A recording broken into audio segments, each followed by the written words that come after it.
Eu sou Deidiane Carneiro, tá? Eu vou fazer, na verdade, uma breve introdução, porque como é a minha primeira live e a análise do filme vai ser com base na teoria cognitiva, comportamental, eu vou fazer uma introdução, tá bom? Vou logo falar aqui, porque até vocês vão pensar, ainda não chegou na análise do filme, então eu vou fazer uma introdução sobre ansiedade, bem rápida, e sobre o modelo cognitivo que a gente trabalha na terapia cognitivo-comportamental, até para vocês entenderem quando eu estiver fazendo a análise do filme, tá certo? Então, gente, olha só. Como eu falei, né, eu sou Deidiane Carneiro, psicóloga. Eu sou psicóloga desde 2015, tá? Formada. Eu atuo também desde 2015 como psicóloga.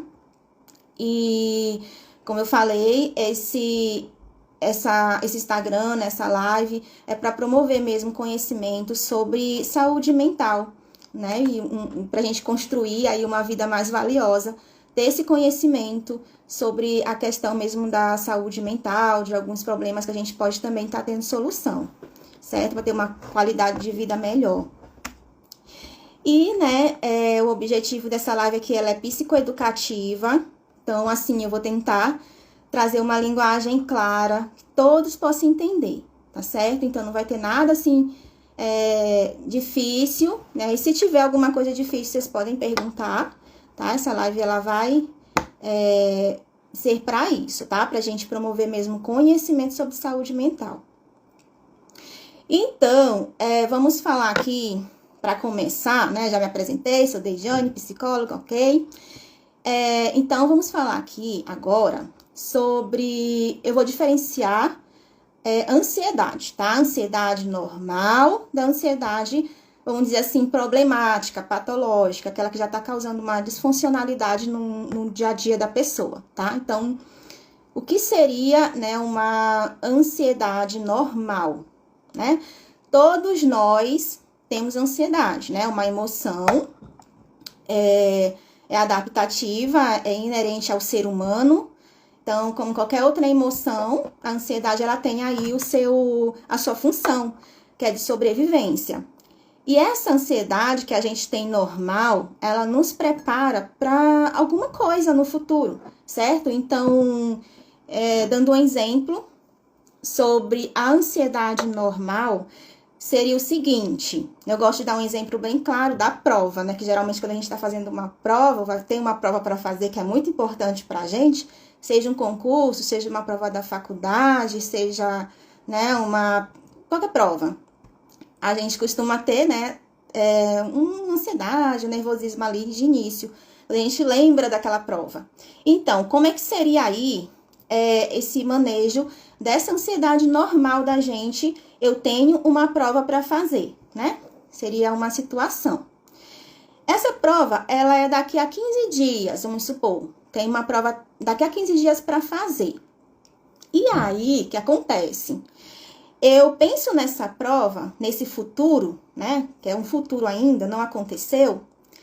E eu gero uma ansiedade. Porque a ansiedade, ela tem a função de nos preparar para fazer alguma coisa, né? No futuro ali.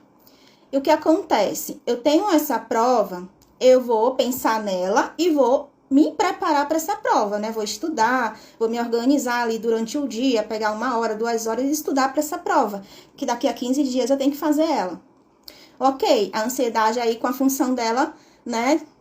Fazendo a função dela como deve ser. Mas, quando essa ansiedade, ela tá ali já causando alguma disfuncionalidade na gente, o que acontece?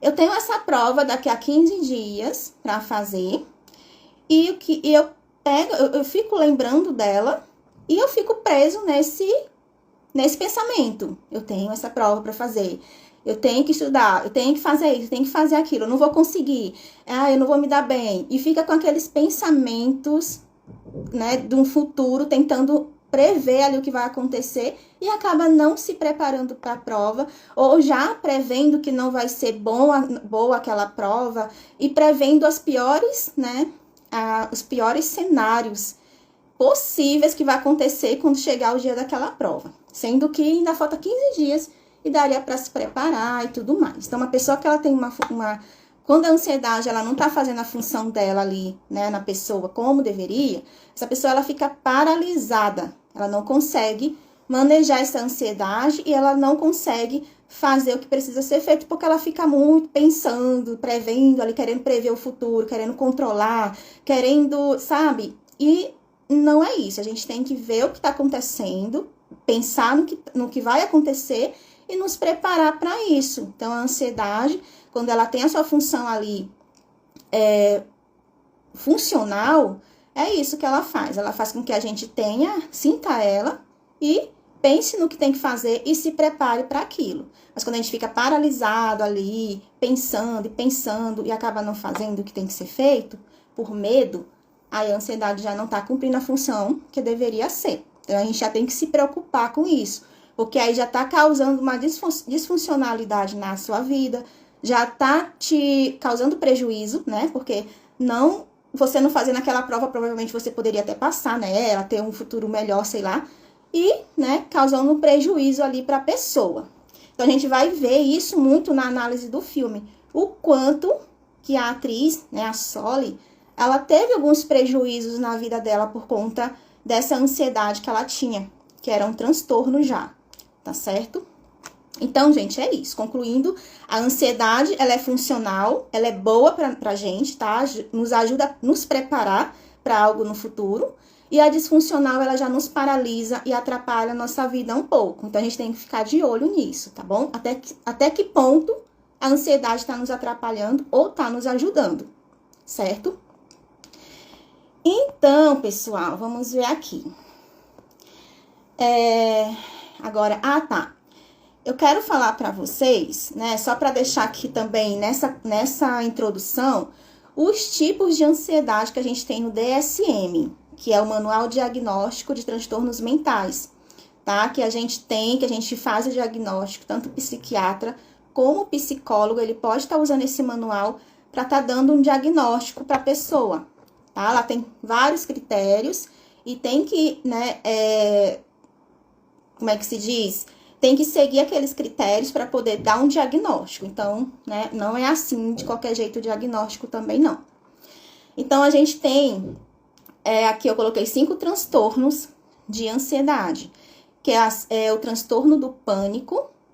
A gente tem a agorafobia, que antes ele era junto com o transtorno do pânico, mas agora no DSM-5 eles estão separados, então tem, tá, como é que se diz? Tem critérios para cada um deles agora separado.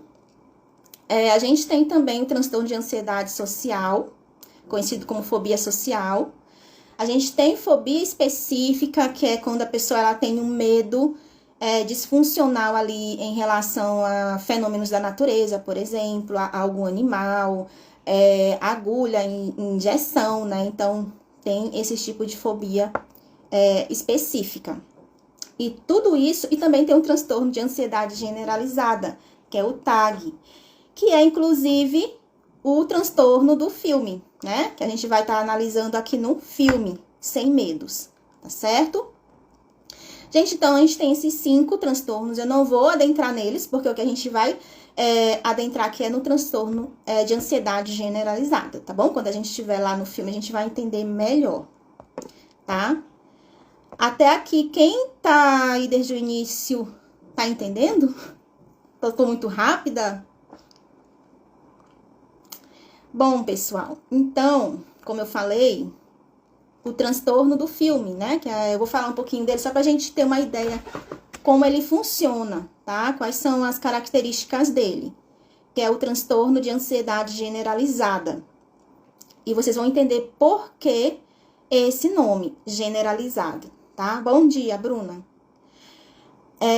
O transtorno de ansiedade generalizada, ele é um transtorno crônico, certo? Ou seja, ele tá ali por muito tempo nessa pessoa. E as 2 características principais do transtorno de ansiedade generalizada é a ansiedade muito intensa e uma preocupação também muito intensa.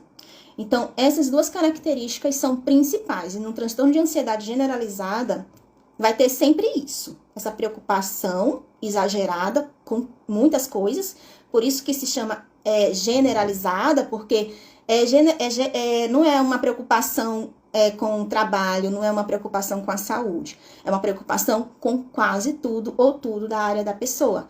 É na escola, é na faculdade, é no trabalho, é na família, é com coisas menores do dia a dia, sabe? Então, essa preocupação, ela causa um grande prejuízo para essa pessoa, porque é exaustivo, né? Essa pessoa ficar se preocupando o tempo inteiro, e isso acaba deixando ela exausta, cansada, com tensões, né? Com tensão aqui musculares e muitas outras coisas. E eu vou falar aqui para vocês alguns outros sintomas, tá? Para vocês ficarem por dentro da ansiedade generalizada. E um ponto importante, pessoal, é que para dar o diagnóstico de um transtorno de ansiedade generalizada, ela tem que ter todos esses sintomas, quer dizer, a ansiedade, a preocupação intensa por pelo menos 6 meses. Por quê? Porque quando a pessoa chega assim no consultório lá do psicólogo, do psiquiatra, ele pode estar sentindo isso, né? Por uma situação que aconteceu ali pontualmente ali na semana, e aí ele tá muito preocupado, né? Alguma coisa aconteceu, e a gente não pode diagnosticar a pessoa por coisas assim, coisas de semana, né? Então tem que ter ali uma constância. A gente vê que aquela pessoa realmente está sofrendo por um tempo, por isso que a gente tem que, no mínimo, 6 meses, a pessoa tem que estar com esses sintomas para poder ser diagnosticado. Então, para ser diagnosticado com transtorno não é tão fácil assim também, né? A gente tem que ver todos esses critérios que está no DSM. Gente, antes de adentrar no filme, fora a preocupação e a ansiedade intensa, que essa sempre vai ter, a gente tem alguns sinais também, alguns sintomas que a gente pode estar vendo no TAG, que é uma inquietação, né? A pessoa também ela tem essa inquietação, uma sensação de estar com o nervo à flor da pele, uma irritabilidade, tem um sono ali deficiente, sabe? Não consegue dormir bem, não tem um sono reparador. Também ela tem cansaço, né, a fadiga, até por conta de estar se preocupando o tempo todo. Ela tem esse cansaço, né, essa fadiga durante o dia, dificuldade de se concentrar, aquelas sensações de branco na mente, a pessoa tem muito isso com TAG. Então, essas preocupações, como eu falei, elas são gerais, tá? São, às vezes, assim, por isso até que eu acho que teve muito... foi desencadeado muito aí a questão no Covid, né? Na época aí que explodiu essa questão do Covid, as pessoas elas começaram a se preocupar muito. E aí que já tinha todo aquele, né? Como é que se diz? A questão biológica, né? Porque todo transtorno é multifatorial. Caiu o quê? Não, ainda tá aqui. Todo transtorno é multifatorial. Então, a gente tem, né, questões biológicas, história de vida, personalidade. Então, várias questões ali juntos, né, para a gente dizer que uma pessoa tem um transtorno mental. Não é assim só. Tá ouvindo? Tá certo? Então, não caiu? Acho que caiu foi a dela. Né, Slane? Enfim, gente, então, todo transtorno mental é multifatorial, certo? Não tem uma única causa. A Covid fez com que muita gente tivesse um transtorno de ansiedade. Não existe isso. Se essa pessoa, como é que se diz? Esqueci a palavra. Se essa pessoa começou, né, ou teve um diagnóstico de um transtorno de ansiedade ali na época da Covid, não foi exatamente a Covid, né, que causou isso na pessoa, né? Isso foi um gatilho que fez com que a Covid desencadeou o transtorno. Então, a pessoa já tinha todo um arcabouço ali, já tinha toda uma história de vida, já tinha questões biológicas, genéticas, personalidade, e a Covid ali foi o ponto ali que fez com que desencadeasse o transtorno, tá? Então, não tem uma única causa, certo? E outros sintomas do transtorno de ansiedade generalizada que a pessoa tem, além da irritabilidade, essas outras coisas, tem sudorese, náusea, sensação de tontura, fica ali sobressaltada o tempo inteiro, sabe? Com medo, assim. Então, todas essas questões, taquicardia, então, todas essas questões da ansiedade tem no transtorno generalizado também. Então, gente, olha só. Como a gente, só resumindo aqui, por que esse transtorno, ele tem um prejuízo ali, clinicamente significativo para a pessoa na questão da sua funcionalidade do dia a dia? Por que a gente fala isso? Que a pessoa ela tem aquele prejuízo quando ela tem um transtorno mental. Porque a pessoa, ela deixa de fazer muitas coisas na vida dela por conta desse problema, sabe? Por conta de não saber manejar aquela situação que ela se encontra. Não é porque ela quer, mas é porque ela não consegue, né? Então, por isso que tem toda uma questão de tratamento, de acompanhamento, que é necessário para a pessoa continuar sua vida ali com maior funcionalidade e com uma maior qualidade de vida, certo? Gente, eu vou agora, só mais um pontinho, antes de entrar no filme. Eu não sei quanto tempo que eu já fui. Meu Deus! Eu falo muito, olha que eu fiz um roteiro para não sair do... Gente, para vocês entenderem a minha análise do filme, eu vou falar um pouquinho sobre a terapia cognitivo-comportamental, certo? Para vocês entenderem como a gente trabalha. Na terapia cognitivo-comportamental, a gente tem um modelo cognitivo.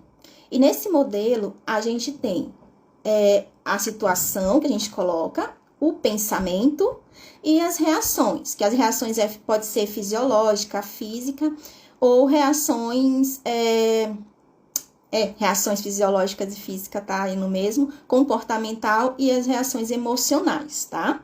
Então, a gente tem tipo uma equação, né? Situação, pensamento e essas reações, tá bom? E tem uma frase de um filósofo, ele é um filósofo estoico, e o imperador romano, que é o Marco Aurélio. O Marco Aurélio, ele disse assim: se você está sofrendo por coisas externas, não são elas que estão te perturbando, mas o seu próprio julgamento sobre elas. E está em seu poder anular esse julgamento agora. Entende? Então, o que o Marco Aurélio ele quis falar aqui, né? As coisas externas, né? A gente acaba sofrendo muito pelas situações, as coisas que acontecem na nossa vida, né? E não percebe que entre a situação e esse sofrimento, né? Isso que a gente... a perturbação que a gente vive, né? Em relação à situação... A gente pensa que é a situação que causou alguma emoção, algum comportamento na gente, mas na verdade são os nossos julgamentos em relação a essa situação. Ou seja, a forma que eu interpreto determinada situação, isso vai me causar algumas emoções, algumas reações emocionais, fisiológicas ou comportamentais. Então, tá mediando.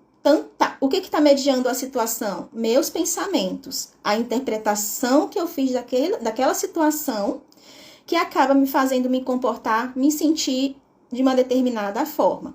Então, o que acontece? O Marco Aurélio ele ainda diz assim: está em seu poder anular esse julgamento agora, certo? Então, assim, pessoal, a gente tem várias situações que a gente vive na nossa vida. E a gente interpreta essas situações de acordo com as nossas crenças, de acordo com a nossa história de vida, de acordo com aquilo que a gente acredita, certo? A gente interpreta as situações, então, várias pessoas, ela pode interpretar uma situação de diferentes formas, né? Então, a gente interpreta de acordo com o que a gente acredita, com as nossas crenças. Mas ele diz que está em nosso poder, né?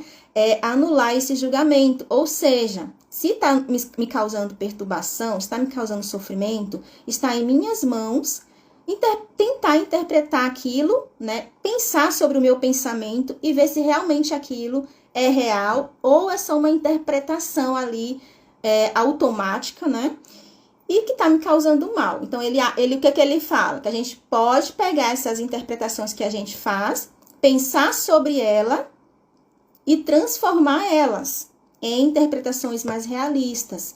E isso faz com que interfira, né, consequentemente na nossa forma de agir, na nossa forma de sentir, certo? Então, muitas vezes a gente acaba interpretando situações de formas que nos faz sofrer, de formas disfuncionais, porque a gente acredita nisso, né? E não é errado. Não é uma questão de tá certo e tá errado. Não, é a forma que a gente acredita, é a forma que a gente interpreta as coisas, certo? Mas as situações têm várias interpretações. E o que acontece? Quando a gente está diante de uma situação, a gente pode desacelerar e ter consciência daquela situação e entender se eu me comportar assim ou se eu sentir assim, é porque eu estou interpretando essa situação de alguma forma. Será que essa interpretação tá realista mesmo ou é coisa assim da minha cabeça, né? Então, eu quero falar aqui deixar aqui bem na linguagem de vocês. Na nossa linguagem, né, pra gente entender junto. Então, isso se chama metacognição, que é pensar sobre o seu pensamento. E a gente não faz isso. A gente tem uma situação e, consequentemente, a gente já age, já se comporta, já sente e não pensa sobre os nossos pensamentos. Então, que a gente possa estar tendo essa consciência desses pensamentos, tá bom? No nosso dia a dia, pra gente se comportar melhor, se sentir melhor, tá bom? E não ir por impulso. Gente, eu vou aqui entrar no filme, tá bom? Sem medos. Vocês estão entendendo o que eu tô falando? Tô muito rápido? Vamos lá, eu vou entrar no filme aqui pra gente entender algumas situações do filme que tá relacionado com esse modelo cognitivo, tá? Situação, pensamento e reações comportamentais, emocionais e fisiológicas. E eu vou adentrar dentro do modelo cognitivo da ansiedade, tá certo? Então, bora lá. Gente, a ansiedade, ela começa a se tornar disfuncional quando a gente não dá valor, né, à nossa capacidade. Assim, por exemplo, a ansiedade, ela começa a se tornar disfuncional na nossa vida, ou seja, a gente começa, né, a não perceber ela de uma forma assim com a função dela de nos preparar. Quando a gente percebe na gente, a gente não tem, como eu quero dizer assim, a gente percebe que não tem aquela capacidade de lidar com a situação. Então, é como se a gente maximizasse os riscos e minimizasse os recursos que a gente tem, né? Então, no momento de ansiedade, a gente se percebe ali como se a gente não tivesse capacidade de enfrentar, certo? E isso tudo é nossa cognição agindo, entende? São distorções cognitivas que a gente precisa estar trabalhando, isso é trabalhado em terapia. A gente começar a perceber que a gente tem sim recursos para lidar com determinadas situações, mas quando a gente percebe ali que não tem, no momento da ansiedade, a gente acaba evitando as coisas, a gente não enfrenta, a gente acaba evitando, certo? Então, é mais ou menos isso, tá? Mais ou menos isso não, é isso. Essa capacidade que a gente tem de enfrentar as situações, mas no momento da ansiedade, geralmente a gente não percebe essa nossa capacidade, a gente não percebe esses recursos, parece que eles somem. E só fica ali, a gente superestima mesmo a nossa incapacidade, a nossa falta de capacidade de enfrentar, certo? De segurança. Então, diante da ansiedade, a gente sempre aparece muito essa distorção, que é maximizar essa incapacidade, a falta de recurso e minimizar a nossa capacidade de enfrentar. Então, por isso, muitas vezes, pessoas que têm, né, muitas vezes não, pessoas que têm um transtorno de ansiedade, eles costumam evitar situações, né, então, isso causa prejuízo, porque perde muita coisa na vida, né, por conta de pensar que não tem como lidar com aquilo, né, ele vê como uma ameaça, então, ele acaba perdendo muitas oportunidades na vida dele, por conta disso. Gente, aqui no filme, Esse filme, Sem Medos, ele tem a atriz principal, que se chama Soli, tá? Esse filme ele foi baseado em um livro, né? E eu não adentrei muito nisso, o que eu quero mais é mostrar as situações para vocês lá no modelo cognitivo. Essa menina, ela é 25 anos, ela tinha 24 anos no filme, ela ia fazer 25, teve até o aniversário dela no filme. E ela sofre, né? Ela tem esse transtorno de ansiedade generalizada desde os 10 anos de idade.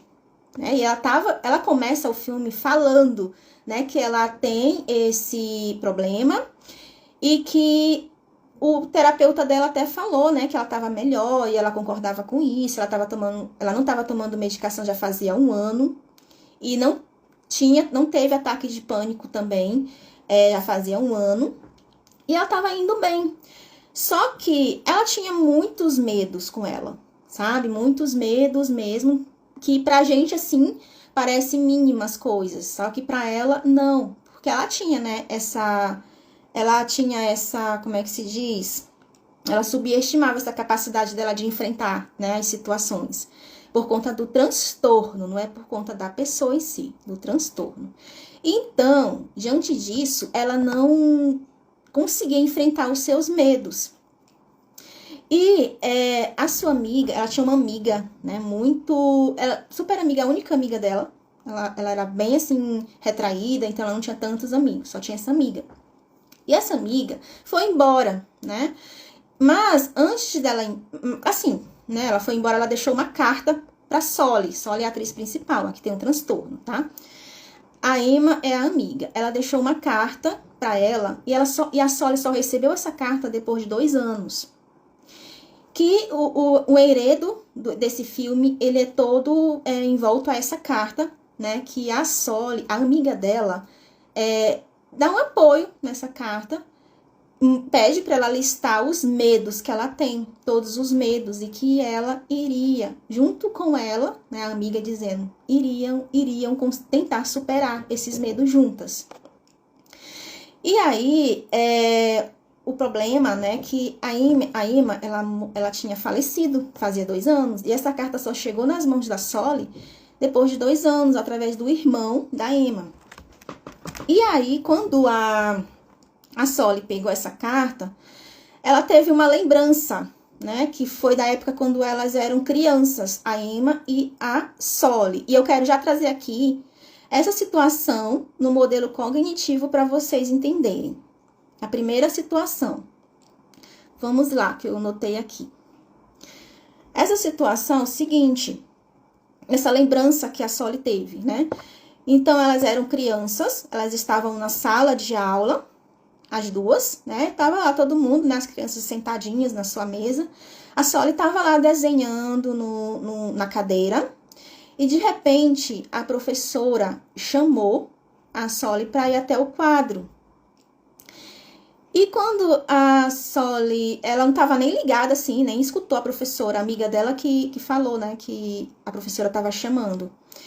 E então, a Soli se assustou, deixou o papel cair no chão, desenho, e levantou, atordoada, né? Então, essa foi a situação que acontece. A professora chamou Soli para ir até o quadro. Ela se levantou e já começou o coração a bater, tucu, tucu, tucu, e começou, né, o barulho no filme, tucu, tucu, tucu. E aí, o que acontece? Nesse momento, o que pode ter passado? Ela começou também a olhar em sua volta a sala de aula, quando ela levantou. E ela pode ter ali pensado, né, ter certos pensamentos automáticos de ameaça, né? Nossa, de medo, né? Várias coisas ali, alguns pensamentos que veio na sua cabeça. E aí, a Soli se levantou e passou direto nessa professora, né? Ela passou direto, não falou nada, não foi no quadro, só passou. Então, o que a Soli aconteceu aí com ela? Ela teve um comportamento evitativo, né? Ela não foi no quadro, ela não inventou, ela não enfrentou. Mas o que aconteceu? Primeiramente, Soli foi solicitada a ir até o quadro, uma situação. Soli começou a ter pensamentos ameaçadores, levantou, reações fisiológicas, o coração começou a bater, a respiração começou a ficar ofegante e se comportou de uma forma disfuncional. ela passou ali pela professora e foi embora. Aí na outra cena, aparece a Soli no quarto lá, numa sala escura, deitada, sentada, quer dizer. E a Emma foi atrás, isso criança ainda, né? A Emma foi atrás, sentou perto dela, tentou acalmar ela e ela disse pra Emma que não estava conseguindo respirar. E a amiga pegou a mãozinha dela, colocou aqui no peito dela, a Emma colocou no peito, a Emma mesmo, a mãozinha da Soli, e começaram a respirar juntas, né? Ela pediu para respirar junto com ela. E depois dessa respiração, ela mostrou o desenho que a Soli tinha deixado cair pra Soli lá e disse que era muito lindo, né? Então, eu até comentei aqui, eu até coloquei aqui um comentário sobre essa parte, que eu achei muito interessante. Porque, assim, foram duas técnicas ali de ansiedade que uma criança de 10 anos usou, que foi a técnica da respiração consciente, né? Então, ela respirou ali para acalmar a ansiedade. E a técnica da distração, ela começou a mostrar ali o desenho para a Soli, e ela começou a distrair, porque ela foca naquele ponto né, esquece daqueles pensamentos ali no momento, pensamento de ameaça e tudo mais.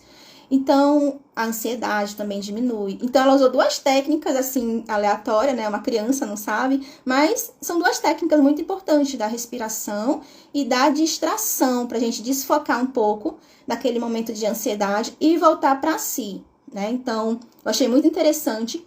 E outra questão é a validação do outro, né? Essa amiga, desde 10 anos de idade, validava ela, não julgava ela por conta dela ter saído da sala daquele jeito, dela ter sentido o que estava sentindo, mas estava ali pertinho dela, né? Validando o que ela estava sentindo. E isso também ajuda muito no processo da cura, né? Da cura não, da remissão de sintomas, ajuda no processo, né? Mas, né, o que aconteceu, a Soli não enfrentou, ela não foi até o quadro. Então, aquele ciclo de ansiedade continua, né?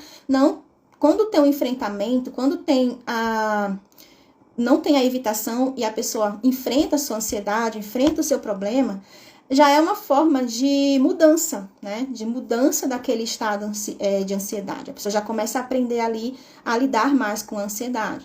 Mas como ela era criança, ela não sabia as habilidades, então ela não enfrentou. E o ciclo da ansiedade ali continua, né? Perpetuando. E isso foi, né, no decorrer da vida da Soli. Tanto que na carta tinha muitos, ela começou a listar muitos medos, que pra gente é bem bobos. Que furar a orelha, andar num brinquedo, num parque, andar de bicicleta, pegar um avião, mostrar um desenho. Ela desenhava, né? Mostrar desenhos para as pessoas, que ela não mostrava os desenhos dela. Muito bonito, por sinal. Conseguir um emprego, ter um namorado. Então, coisas assim, do dia a dia das pessoas, a Soli não conseguia fazer, né? Então, isso perpetuou com ela até a idade adulta.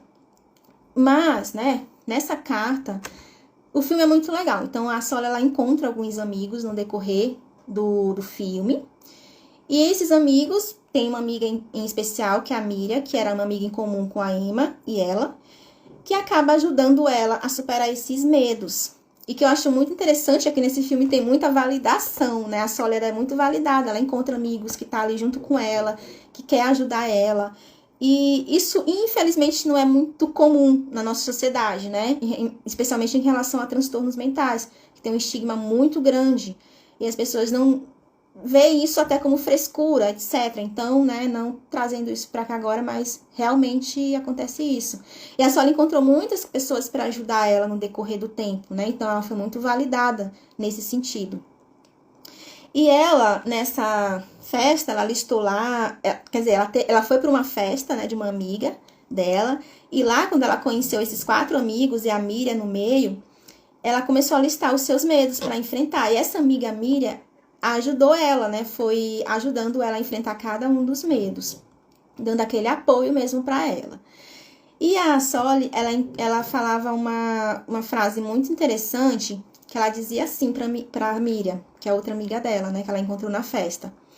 Ela dizia assim: e se eu tentar e der tudo errado, né? E se eu tentar superar os meus medos e der tudo errado. A amiga dela falou pra ela, você tentou e deu errado, entende? Então, é aquela questão do pensamento e se, né, que a pessoa com ansiedade, ela tem muito. E se, olhando para o futuro, e se der errado, e se eu não conseguir, e se, e não faz, entende? Fica preso nesse e se para sempre. E a amiga dela falou, tentou e deu errado, porque a vida é isso, né? Deu errado, mas aprende, tenta de novo até dar certo. Então, às vezes a gente fica muito preso nesse se e não faz o que tem que ser feito. E é interessante que tem uma coisa aqui muito interessante que eu quero pontuar com vocês. A Soli, ela leva a lista pro terapeuta dela. Ela leva a lista pro terapeuta dela e fica lá dizendo, né, que eu quero enterrar essa lista, não quero fazer nada daí, né? Então, ela começa a conversar assim com ele. Aí o terapeuta, ele questiona, até anotei aqui, né? Mas na verdade, gente, deixa eu só voltar aqui, desculpa. É que a Soli conseguiu um trabalho, que era da lista dela, a amiga Miriam conseguiu o trabalho para a Soli, né? Então, uma coisa da lista deu certo. Nesse trabalho, a Soli teve um monte de pensamentos automáticos, né? Quase que atrapalhou ela, leitura mental, ela via as pessoas ali como se as pessoas estivessem falando dela, olhando para ela, mas mesmo assim ela enfrentou, ela continuou no trabalho. Então, ela levou para terapia, né, que ela conseguiu o trabalho. E o terapeuta falou para ela disse que queria desistir da lista. E o terapeuta falou para ela, perguntou, mas não era isso que tu queria, trabalhar? Conseguir um trabalho, ser como as outras pessoas? Aí ele até falou, né, ele validou ela também, disse que entendia que era desconfortável, que ela estava com medo, né, que isso era normal, mas que queria ser desconfortável ela fazer a lista, seguir a lista, e também seria desconfortável não seguir a lista. E que pelo menos uma das opções iria ajudar ela a crescer. E ela falou brincando, perguntou, eu poderia escolher a última opção, que era não fazer? E ele disse, tudo bem, mais dinheiro para mim. Ou seja, enquanto ela não enfrentasse os medos dela, mais tempo ela ia passar na terapia, né? Mais tempo ela não ia conseguir uma alta, conseguir melhorar, enfrentar a ansiedade dela. E é muito interessante essa parte que eu queria trazer aqui. Meu Deus, o tempo. Eu queria trazer aqui essa parte, que é muito interessante, sobre fazer a lista ou não fazer a lista. O que eu entendo? A ansiedade, ela é um mau hábito, vamos dizer, um mal conhecido. Então, é um desconforto conhecido, vamos dizer assim, né? A ansiedade é um desconforto conhecido. E mudar isso, fazer um caminho diferente, é um desconforto desconhecido, né? E para uma pessoa que tem ansiedade, ela quer ter o controle, ela quer saber o que vai acontecer. Então, é muito difícil para uma pessoa que tem ansiedade seguir esse caminho da mudança. Entende? Então, não é assim, a outra pessoa, faz, né? Faz e pronto, mas não é assim, né? Enfrenta e pronto.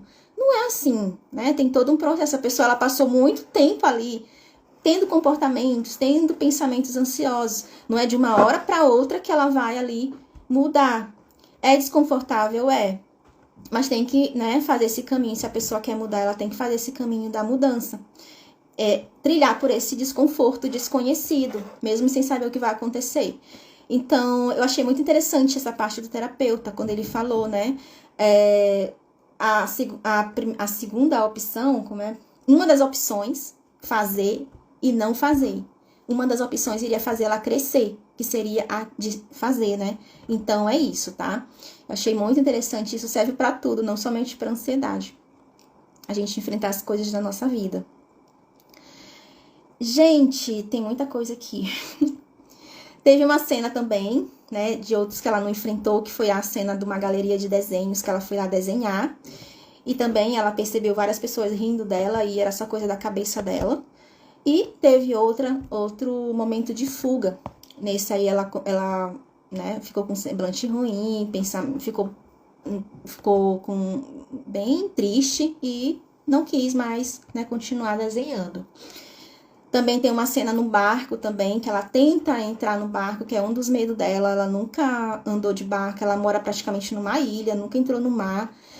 E tudo por conta do medo. E ela tentou, até com o irmão da Emma, da melhor amiga dela lá do início, que faleceu.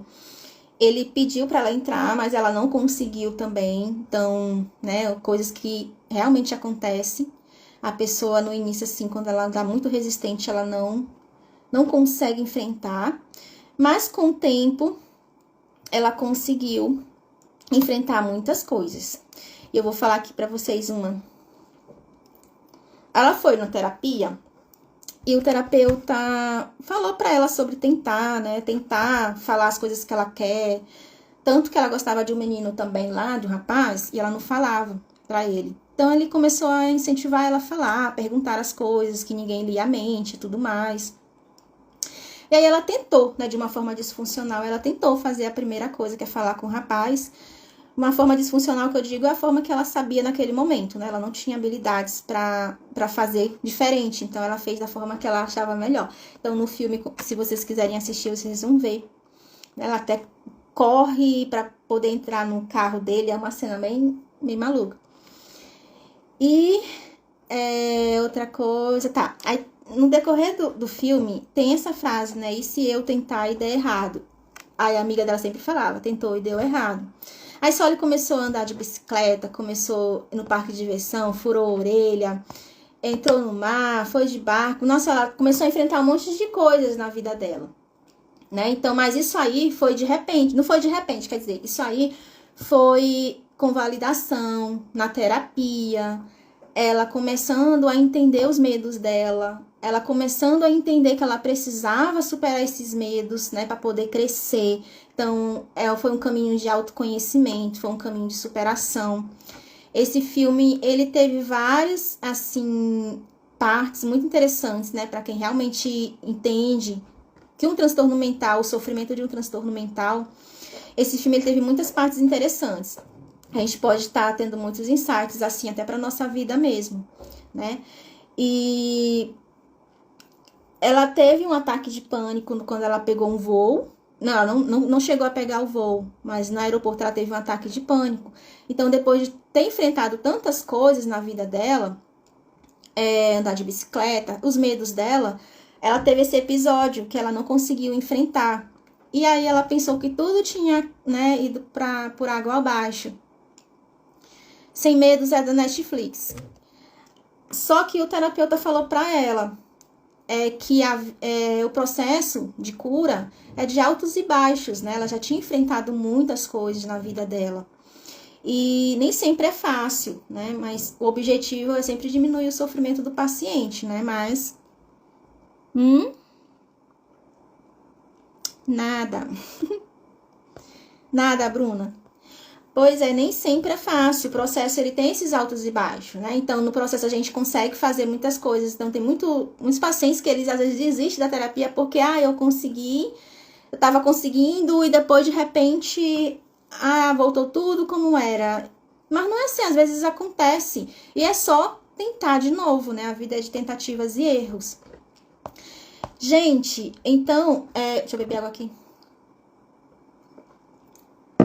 Então, esse filme, ele é em volta disso. Tipo, algumas situações, as características da ansiedade, né? Pensamentos ameaçadores, catastróficos. Teve muito no filme. Leitura mental, que é ficar pensando que alguém tá falando dela, tá pensando, imaginando algumas cenas, assim, que realmente não tá acontecendo, mas na cabeça dela tá. E que atrapalhava muito ela de ir adiante, né? Então, a pessoa com transtorno de ansiedade tem muito disso, de ficar percebendo as coisas e de uma forma distorcida. E o filme foi tudo em relação a isso, né? Teve esses momentos que ela evitava, mas teve os momentos que ela começou a enfrentar. E foi o momento que a vida dela deu um salto, sabe? Ela começou a se conhecer mais, ela começou a se sentir melhor. Dá pra ver, assim, que o semblante até mudava do final. Ela tava mais feliz. Porque ela conseguiu ali superar muitos medos dela. O de avião, foi o único que ela não conseguiu. Eu tô dando spoiler aqui, acho que vocês não assistiram, né? O de avião. Mas, gente, que a gente for perceber, tantos outros medos que ela conseguiu, a gente não vai dizer, né? Ah, o terapeuta podia estar trabalhando esse do avião pra ela superar esse medo. Ok. Mas tantos outros que ela conseguiu, né? A gente tem que ver também as conquistas do paciente, não somente o que não conseguiu. Então, né, se a gente for ver isso, eu só quero concluir, quer dizer, né, falar aqui sobre as distorções cognitivas que eu analisei no filme. Tem uma parte de um cachorrinho bem inofensivo, que ela olha na porta dela, quando ela entra, do vizinho, e ela começa a dizer pra mãe dela: mãe, esse cachorro tá aqui na minha porta, essa rua tá parecendo uma selva, esse lugar tá parecendo uma selva. Então, assim, essa distorção é catastrofizar, né? Ver ali uma situação de uma forma assim bem, né, intensa, sendo que era só um cachorrinho, e ela já fazia com que via assim sempre bem ameaçador as situações para ela. E tudo isso, né, volto a falar, é do transtorno, tá, gente? Não é da pessoa em si. Leitura mental, né, que ela fazia bastante, sempre via as pessoas ali como se estivesse olhando para ela e tudo mais. Maximização de risco e minimização de recursos, né? Pensar que não tem recurso suficiente para lidar com determinada situação. Ela tinha muito isso. Imaginava cenários negativos, com desfecho negativo, superestimação da probabilidade. Ela fazia uma avaliação imprecisa de um evento improvável, bastante provável. E várias outras situações. Ela se matriculou, gente, na faculdade e não foi, né? Só se matriculou, provavelmente medo do avião, porque essa faculdade ficava em Roma. Então, assim, bora voltar bem pra cá. Então, gente, o problema da ansiedade, ele é mantido nisso, certo? Ele é mantido nesse ciclo da pessoa sempre ter, ver uma situação como catastrófica, ver uma situação como ameaçadora e querer ter esse controle de coisas que são futuras, coisas que não tá sob o nosso controle, né? O futuro a gente não tem controle, a gente não sabe o que vai acontecer. E nisso, nesse de querer ter esse controle, o controle, ele vai falhar, porque a gente não tem, né, do futuro, ele vai falhar. E quando esse controle falha, a pessoa, ela evita e foge, né, da situação, e acaba não enfrentando. Então, essa falta de enfrentamento das situações é que faz com que esse ciclo, ele se perpetue, certo? Na ansiedade. Então, é não falar com alguém, é não agir, é não fazer alguma coisa. Então, é em várias situações da nossa vida. A gente tem que prestar essa atenção, né? E outra coisa eu quero falar é como lidar, né, com a ansiedade generalizada. A terapia cognitiva, ela tem muitos estudos de eficácia para esse transtorno, assim como para outros transtornos de ansiedade.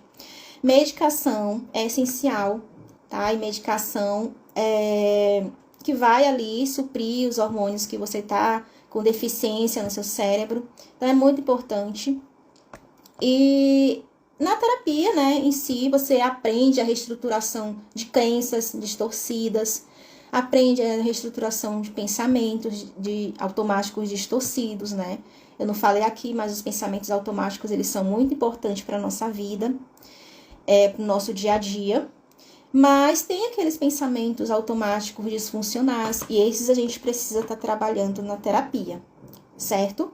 E também, né, vai ali trabalhar com o paciente em relação às suas incertezas, autoconfiança,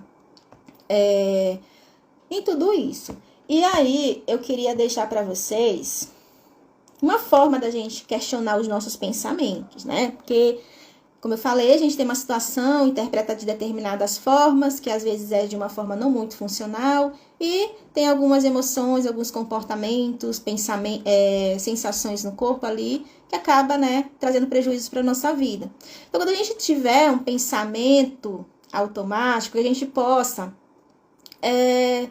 tentar ter consciência sobre os nossos pensamentos. É difícil porque a gente não vive pensando sobre os nossos pensamentos durante o dia, né? A gente não vive fazendo isso. A gente só tem a situação e pronto, acabou.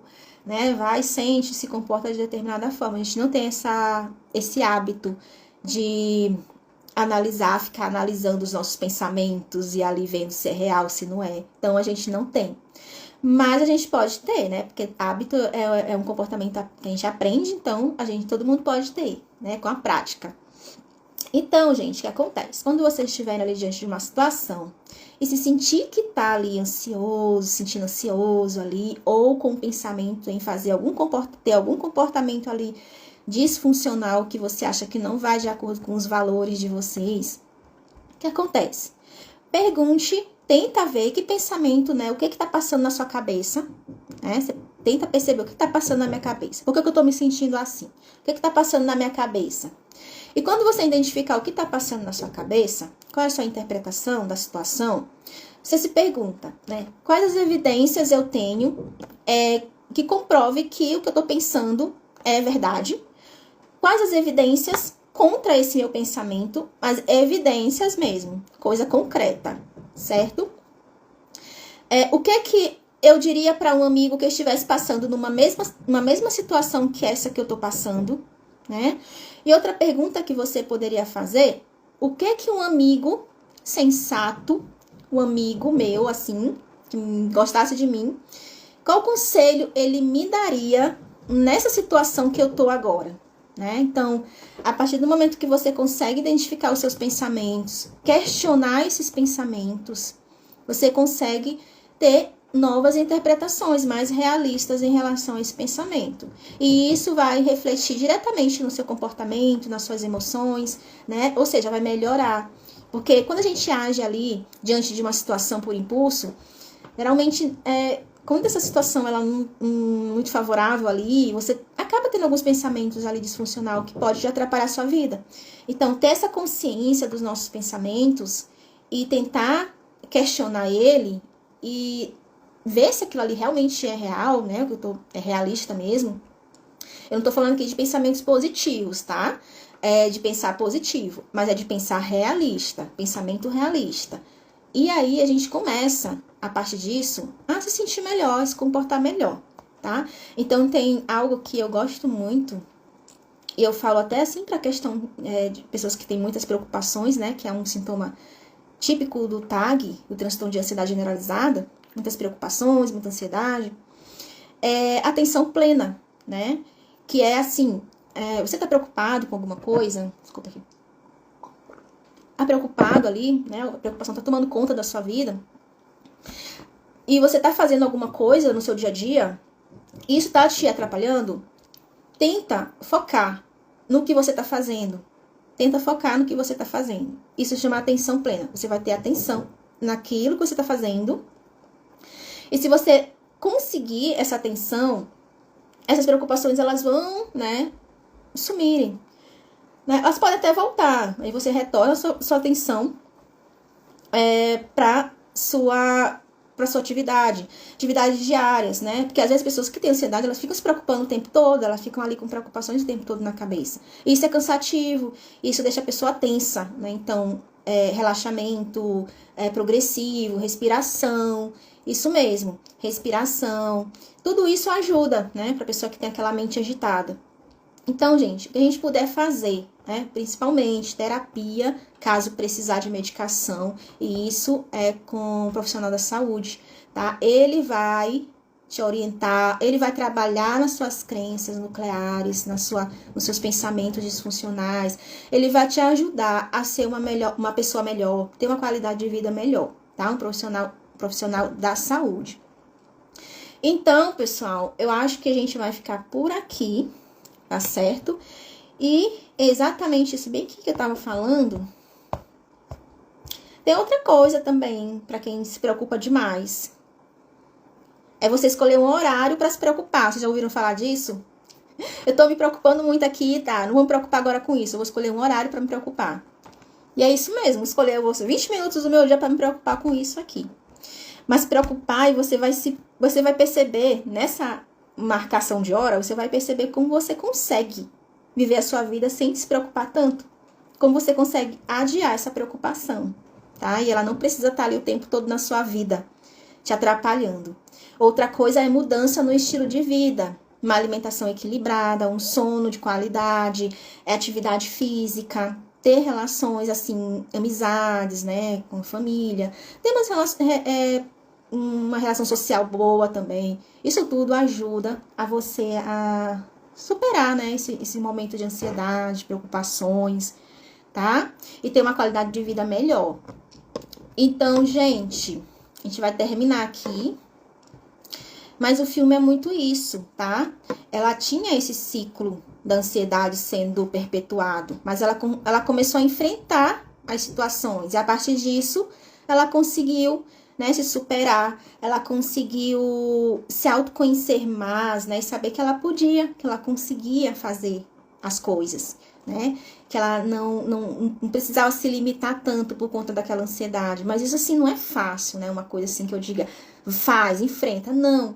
É uma coisa, se você não consegue, você tem que procurar a ajuda de um profissional da saúde, entende? Então, não é uma coisa assim que eu digo, ai, faz e a pessoa vai fazer, se ela tem algum problema. Não é assim, tá? Entenda também. Então, gente, pra quem não tem uma ansiedade, um transtorno, tenta fazer as coisas, tipo, se tem alguns medos a ser enfrentado e você ali, né, ficar resistindo pra fazer isso, eu falo pra quem não tem um transtorno de ansiedade, tá? Faça as suas coisas, porque a vida, ela passa, né? A vida é breve e a gente tem que aproveitar ao máximo, né? E quanto mais a gente deixa pra lá as coisas que a gente quer fazer, mais a vida passa e a gente fica aí né? De mãos atadas, parece sem fazer nada, não consegue fazer nada na vida. Então, faz aí uma lista de medos, né, que você tem e que você pretende enfrentar. Faz uma lista de medos. A gente tá aí, né, para 2023, mas ainda tem um mês aí para você tentar superar os seus medos. Então, faz essa lista, tenta ver o que você pode fazer para superar esses medos, porque muitas coisas tá aqui, tá? E precisam ser tratadas, precisam ser reestruturadas, certo? E é isso, tá, gente? Eu sei que não é fácil, a gente tende, né, a ver as coisas, quem tem uma ansiedade aí mais elevada, como se estivesse vendo em uma lupa, através de uma lupa, né? Tudo fica muito maior, tudo fica muito mais, parece assim, que muito mais ameaçador. Mas, né, vamos tentar reestruturar, perguntar, questionar os nossos pensamentos, se realmente é isso tudo, né? Se realmente essa ameaça aí é tudo que tá aparecendo pra gente ou não, tá bom? Então, eu fico por aqui. Obrigada por quem assistiu. Gente, essa é a minha primeira live. Eu não tenho muito costume, então eu acho que eu falei demais. Mas as próximas eu vou tentar resumir mais, deixar mais resumido, que eu sou bem prolixa mesmo, mas eu tô aqui, né, trabalhando isso em mim. E obrigada pela participação de vocês, tá bom? Até a próxima. E assim, eu vou fazer essa live quinzenalmente, lives aqui relacionadas à saúde mental, tá? E é isso, tá, gente? Essas lives vão ficar tudo aí disponível. Eu não vou tirar, tá? Vai ficar assim mesmo, do jeito que eu fiz. É a primeira, então não vou me cobrar muito, não. Tá certo? Obrigada, gente. Olha, isso é um reforço muito positivo para eu continuar. Obrigada, Ju, Tamari, Bruna, todos que estão aqui, viu? Obrigada, Tamari. Tá certo. Obrigada, eu vou continuar assim. Eu vou melhorando aos poucos, né, gente? Essa é a minha primeira. Tchauzinho, beijo. Vou sair aqui, tá?